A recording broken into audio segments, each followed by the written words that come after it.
안녕하세요, 프랜서시입니다. 잘들 지내고 계시죠? 날씨가 많이 따뜻해져서 봄이 오나 했더니 가끔 꽃샘추위가 찾아오는 것 같습니다. 환절기인데 몸 관리 잘 하시길 바라겠습니다. 그럼 이번 주도 여느 때와 마찬가지로 공부를 한번 시작해 보도록 하겠습니다. 가보실까요? 신규로 제가 공부해 볼 기업은 HFR입니다. 제가 이 기업을 선택한 이유는 근본 영상 후반부에서 설명드리도록 하겠습니다. 우선 기업을 공부하기에 앞서 전방산업에 대한 이해가 필요하기 때문에 5G에 대해서 한번 공부해 보도록 하겠습니다. 통신장비회사는 공부해 본 적도 투자해 본 적도 없어서 배지 상태에서 공부해 보았고요. 통신장비회사 공부가 처음이신 분들도 눈높이를 맞춰서 같이 공부해 보면 좋을 것 같습니다. 그럼 시작해 볼게요. 공부를 하다 보니 문득 인터넷이란 무엇인가라는 새삼스러운 의문이 생겼습니다. 그래서 간단하게 살펴보고 다음 단계로 넘어가도록 하겠습니다. 본 내용은 최 토마스님께서 잘 정리해 놓으신 블로그를 참조했습니다. 토마스님 정말 감사드리고요. 정의를 한번 읽어보겠습니다. 인터넷이란 TCP, IP 프로토콜을 기반으로 하여 전 세계 수많은 컴퓨터와 네트워크들이 연결된 광범위한 컴퓨터 통신망을 말하고, 정말 심플하게 생각한다면 컴퓨터와 컴퓨터가 연결된 개념이라고 보시면 되겠습니다. 일례로 네이버에 접속한다고 한다면 네이버라는 컴퓨터와 연결되는 것입니다. 다만 현재 이런 큰 규모의 홈페이지는 단순 컴퓨터라기보다는 컴퓨터를 모아서 구축한 서버가 되겠습니다. 그렇다면 의문점이 있습니다. 인터넷이라는 것이 기본적으로 유선으로 연결되는 것인데 외국의 홈페이지는 어떻게 접속이 가능한 것일까요? 놀랍게도 외국의 홈페이지도 유선으로 연결되어 있습니다. 여기 보시면 LS의 광 케이블이 보이시죠? 이게 바로 미국의 아마존과 저희를 이어주는 선입니다. 태평양에 이렇게 긴 광 케이블을 누가 다 넣었을까요? 바로 이분들이 넣으신 겁니다. 이렇게요. 정말 대단하죠? 우리가 당연하게 쓰는 인터넷이 이런 식으로 연결되어 있는지도 저는 이번에 처음 알게 되었습니다. 공부를 하는 게 하면 할수록 참 모르는 게 많음을 느끼는 역설적인 행위인 것 같습니다. 그렇다면 이번에는 데이터 통신으로 조금 좁혀서 공부를 해보겠습니다. 저희는 어떻게 스마트폰으로 넷플릭스를 열심히 볼 수 있게 된 걸까요? 데이터를 쓰는 경우와 무료 와이파이를 사용하는 경우 두 가지로 나눠서 살펴보도록 하겠습니다. 먼저 데이터 통신의 경우에는 핸드폰에 있는 유심칩을 통해 데이터를 주고받게 됩니다. 일단은 KT와 같은 유선 통신업체에서 SK텔레콤과 같은 이동통신업체 교환국으로 인터넷 데이터가 유선으로 전달이 되면 SK텔레콤은 기지국을 중심으로 주파수 대역을 이용해 정보를 전송하는 개념입니다. 그래서 이 기지국의 개수가 커버리지의 경쟁력이 됩니다. 와이파이의 개념은 유선의 데이터를 공유기를 통해 무선으로 바꿔주는 개념입니다. 핸드폰의 와이파이 모듈을 통해 데이터를 주고받게 되는 것이고, 공유기가 설치된 한정된 존에서만 제한적으로 이용이 가능합니다. 그렇다면 이동통신의 변천사를 간단히 살펴보도록 하겠습니다. 이동통신은 우리가 잘 아는 벽돌폰부터 스마트폰으로 진화되어 왔고 5G의 IoT 세상으로 진화를 거듭하고 있습니다. 세대를 거듭하면서 속도는 수십만 배 가까이 빨라졌고, 그렇다면 어떻게 이렇게 속도가 개선될 수 있었을까요? 그 비밀은 주파수와 대역폭에 있습니다. 여기 보시는 대로 대역폭이 넓을수록 데이터 통신 속도는 빨라집니다. 특히나 고주파가 될수록 더 많은 대역폭을 확보하기 쉽기 때문에 주파수 대역이 올라갈수록 대역폭은 넓어지고 속도는 더 빨라지게 됩니다. 현재 우리가 쓰고 있는 주파수는 850에서 1800MHz 수준이고 5G의 경우에는 5GHz에서 28GHz에 이르는 고주파를 사용하고 있습니다. 그렇기 때문에 5G에서는 속도가 획기적으로 개선될 수 있는 것입니다.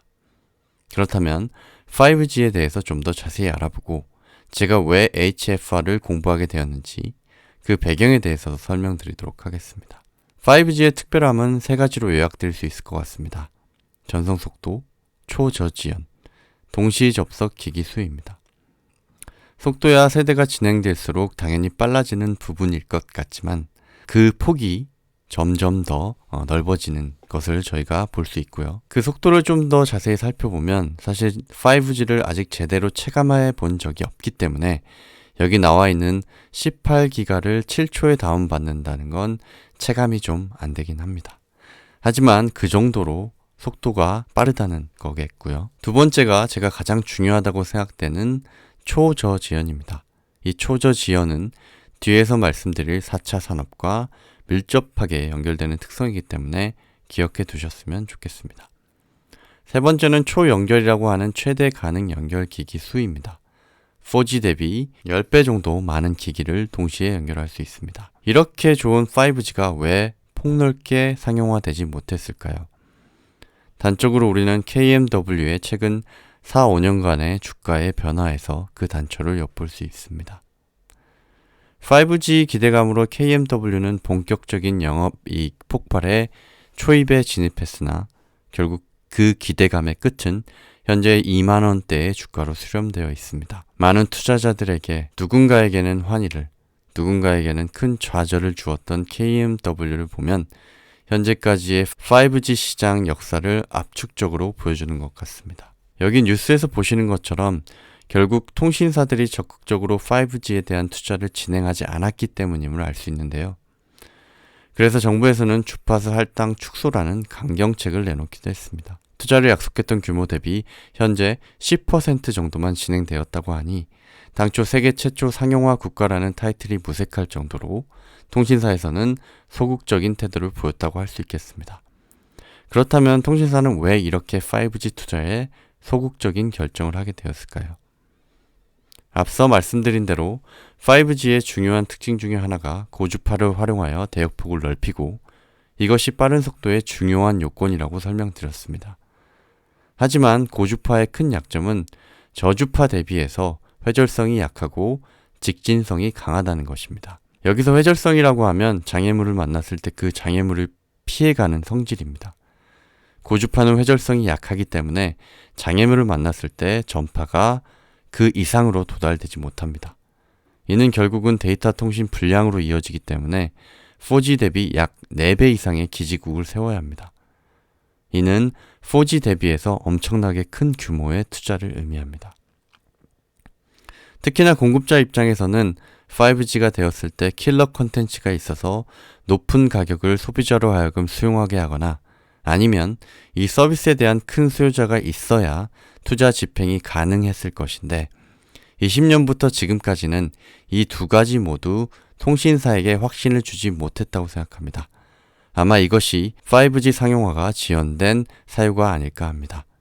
하지만 최근의 기술의 발전은 이 두 가지 조건이 성립하는 환경을 조성하고 있습니다. 이것은 바로 4차 산업과 관련된 내용입니다. 신규 서비스 측면에서 보면 여기 보시는 가상현실, VR, AR 등이 있겠고 신규 수요 측면에서는 스마트 팩토리, 자율주행 등이 있겠습니다. 사실 이러한 기술들이 회자된 지는 꽤나 오래되었지만 우리 생활의 일부분으로서 현실화되는 것은 최근의 일입니다. 특히나 5G는 4차 산업이 요구하는 초고속, 초저지연, 초연결을 지원하고 있기 때문에 서로가 서로에게 꼭 필요한 기술과 산업이라고 볼 수 있겠습니다. 초저지연 관련해서는 서칭 중에 예로 든 내용이 있어 소개해드리면 자율주행의 경우에는 4G 1m, 5G는 8cm의 통신 지연으로 인한 정지거리의 차이를 발생시킨다고 알려져 있습니다. 자율주행의 결과를 바꿀 수 있는 큰 차이를 만들어내는 요건이라고 볼 수 있겠습니다. 이만큼 5G는 4차 산업의 상용화에 필수적인 요소라 하겠습니다. 이러한 5G의 강점을 지원하는 기술들이 있는데 이는 데이터 슬라이싱과 엣지 컴퓨팅입니다. 데이터 슬라이싱은 다양한 IoT 기기들이 5G 네트워크를 통해 연결되어 데이터를 주고받을 때 서로 다른 대역폭을 필요로 하게 되는데 이를 위해 이 기술을 사용해서 네트워크의 대역폭을 분할하여 각 서비스에 맞는 대역폭을 할당하는 서비스입니다. 엣지 컴퓨팅은 데이터 처리를 클라우드가 아닌 사용자 근처에서 처리하는 기술입니다. 이를 통해 데이터 처리 시간을 단축시키고 보안성을 높이며 대역폭을 절약할 수 있습니다. 모두 다 초고속성, 초저지연, 초연결성을 지원하는 기술들입니다. 그렇다면 왜 제가 HFR을 선택했는지 그 배경에 대해서 설명드리겠습니다. 이 이야기를 하기 위해서는 SPG의 전방산업을 공부했던 8개월 전으로 거슬러 올라가야 하는데요. 그때 제가 미국 제조업 리쇼어링의 당위성에 대해서 공부하면서 그 배경으로 G2 분쟁에 의한 글로벌 분업체계의 붕괴를 말씀드린 바 있습니다. 다만 미국 입장에서는 제조업 부흥을 위한 선결 조건으로 자국의 높은 임금을 해결해야 한다고 말씀드린 바 있습니다. 임금을 해결하기 위해서는 스마트 팩토리와 자동화가 필요하다고 말씀을 드렸고, 거기에서 나왔던 투자 아이디어가 로봇 부품 기업의 SPG였고, 하나는 스마트 팩토리의 또 하나의 필수 요건인 오늘의 5G입니다. 스마트 팩토리라 하면 단순 자동화가 아닌 데이터를 활용한 공정의 최적화와 즉시 공정 오류를 수정할 수 있는 공장을 의미합니다. 그렇기 때문에 여러 기기와의 동시 연결과 초저지원, 초고속 통신이 필수적이라 하겠습니다.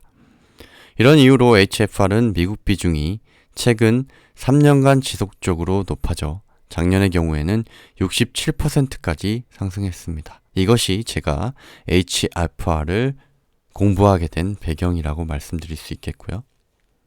물론 이 비중의 피크아웃 여부에 대해서는 분분한 의견이 있지만 이 역시 제가 추후에 공부를 하면서 저만의 판단을 내려보도록 하겠습니다.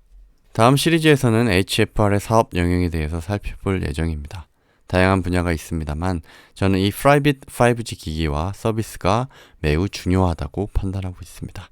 이 내용들은 사업 영역을 공부하면서 좀 더 자세히 다뤄보도록 하겠습니다. 제가 오늘 5G 전방 산업에 관련해서 준비한 내용은 여기까지입니다. 도움이 좀 되셨나요? 처음 공부하는 분야다 보니까 아직 부족하지만 저도 공부하면서 참 많이 배운 것 같습니다. 아무쪼록 시청자분들께서도 작은 도움이 됐으면 하는 바람입니다. 다음 시간에는 이번 프로젝트의 진행을 잠시 미뤄뒀던 SPG의 4분기 실적과 22년도 결산에 대해 공부하는 시간을 가져보도록 하겠습니다. 물론 조금 늦긴 했습니다만 오랫동안 투자할 기업이기 때문에 조금 여유있게 동행하는 마음으로 투자를 하시면 좋을 것 같고요. 최근에 주가가 많이 올랐기 때문에 보유를 하셨던, 수익 실현을 하셨던 모두 축하를 드리겠습니다. 오늘 영상은 여기까지고요. 제가 준비한 내용이 도움이 되셨다면 좋아요와 구독을 부탁드리겠습니다. 그럼 저는 다음 시간에 유익한 영상으로 다시 찾아뵙도록 하겠습니다. 감사합니다.